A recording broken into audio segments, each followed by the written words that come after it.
కిర్గిస్తాన్లో గత 2 రోజులుగా స్థానికుల మధ్య, విదేశీ విద్యార్థుల మధ్య తీవ్రమైన ఘర్షణ వాతావరణం నెలకొంది. ఈ ఘర్షణ వాతావరణం నెలకొనడానికి ప్రధానమైన కారణం పాకిస్తాన్, బంగ్లాదేశ్ల నుండి వచ్చిన విదేశీ విద్యార్థులే కారణమని స్థానికులు ఆరోపిస్తున్నారు.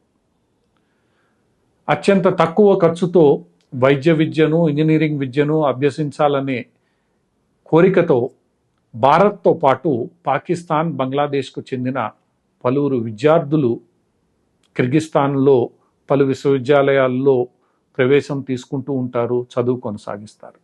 అయితే పాకిస్తాన్, బంగ్లాదేశ్లకు చెందిన విద్యార్థులు ఇస్లాం మతం పేరుతో లేదా ఇతరత్ర అంశాలలో స్థానికులతో గొడవ పడడం సర్వసాధారణంగా మారిపోయింది.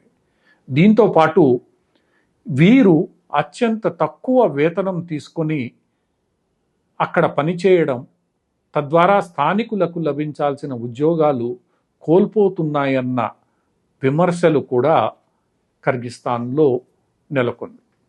ఈ నేపథ్యంలో గత 2 రోజుల క్రితం కొంతమంది పాకిస్తాన్, బంగ్లాదేశీ విద్యార్థులు స్థానికులను కొట్టడం, అది కిర్గిస్తాన్ దేశవ్యాప్తంగా వైరల్గా మారడం ఒక్కసారిగా జరిగిపోయింది. అయితే ఇక్కడ భారతీయ విద్యార్థులు ముఖ కవలికల్లోనూ రూపంలోనూ ఈ పాకిస్తానీ, బంగ్లాదేశీ విద్యార్థులకు దగ్గరగా ఉండడంతో ఈ విద్యార్థులపై కూడా స్థానికులు దాడులు మొదలుపెట్టారు. పలు చోట్ల మేము భారతీయులమని భారతీయ పాస్పోర్ట్ చూపించిన తర్వాతనే ఈ విద్యార్థులను వదిలివేయడం జరిగింది. ఎందుకంటే కిర్గిస్తాన్లో భారత్ పట్ల ఎంతో గౌరవం ఉంది. స్థానికులు కూడా ఇదే విషయాన్ని భారతీయ విద్యార్థులకు స్పష్టం చేశారు. మీ పాస్పోర్ట్లు మీ దగ్గరే ఉంచుకోండి, అవి అడిగినప్పుడు చూపించండి, లేదంటే మీ మీద కూడా దాడులు జరగవచ్చని. ఈ అంశాన్నే ప్రస్తావిస్తూ భారత విదేశాంగ శాఖ కూడా భారతీయ విద్యార్థులు తమ వెంట డాక్యుమెంట్లను ఉంచుకోవాలని, అవసరమైతేనే బయటికి వెళ్ళాలని, కొంతకాలం ఇళ్లల్లోనే ఉండమని సూచించింది.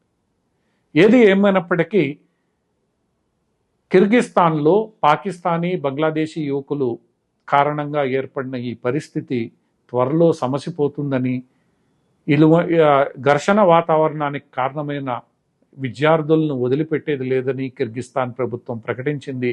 ఈ మొత్తం వ్యవహారం ఒక్కసారిగా కిర్గిస్తాన్లో చర్చనీయాంశంగా మారింది. అక్కడ చదువుకుంటున్న భారతీయ విద్యార్థులకు, వారి తల్లిదండ్రులకు ఆందోళనకరంగా మారింది. ఏది ఏమైనప్పటికీ ఈ సమస్య త్వరలోనే పరిష్కరించబడి బయట నుండి చదువుకోవడానికి వెళ్ళిన విద్యార్థులు తమ చదువును పూర్తి చేసుకొని స్వదేశానికి తిరిగి వస్తారని, ఎటువంటి ఇబ్బందులు లేకుండా వారి చదువు కొనసాగుతుందని, ఈ దిశగా భారత ప్రభుత్వం గట్టి ప్రయత్నం చేయాలని, చేస్తోందని నమ్ముదాం.